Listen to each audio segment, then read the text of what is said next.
We humans were considered to be quite pathetic things, compared to many others in the galaxy. In spite of our reasonable level of advancement, nearly all other species thought of us as only a step above our most primitive primate relatives. Even though we achieved independent FTL travel several decades ago, we were looked down on as little more than monkeys. We were scrappers, junkers, dumpster divers and scroungers, to use our words. Things that were outdated by years for the rest of the galaxy were taken and used by us. Anything and everything was of value and use, no matter what it did or what it looked like. And use them we did. No two human-made ships ever looked the same in those early years. One could be based around the hull of a light patrol vessel from one race, and the next one would be twice the size based on a cargo ship of another race. Whatever the galaxy threw out, the humans picked up used. One of the major weaknesses was the more or less standardized weapon systems. The standard was decided on through centuries of trial and error, long before we achieved FTL. All of them were fundamentally the same, and they all shared a fundamental structure that could easily be shut down if you knew what you were doing. In this case, an energy disruption field caused by overclocking their shields by 25% was enough to shut down our weapons. Their weapons also stopped working, but without weapons of our own, they didn't need theirs. Any ship trying to pass would be assessed and destroyed, and then the shields would go back up.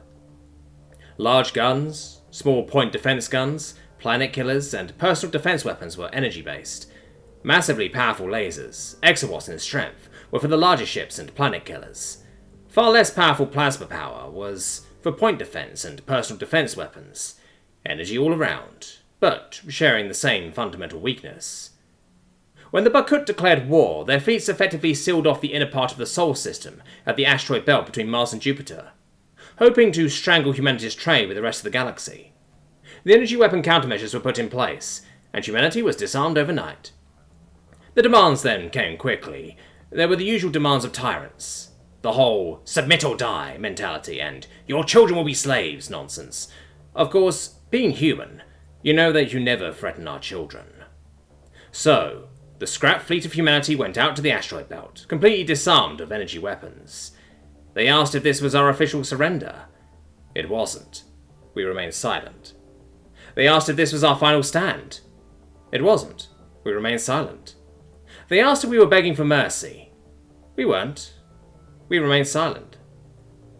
While they asked us these asinine questions, our largest ships were moving through the asteroid belt.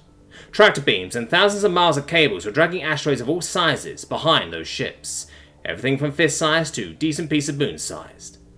The ships, when they had enough forward momentum, went into nosedives almost simultaneously. Tractor beams disengaged and cables were cut. The asteroids kept moving forward.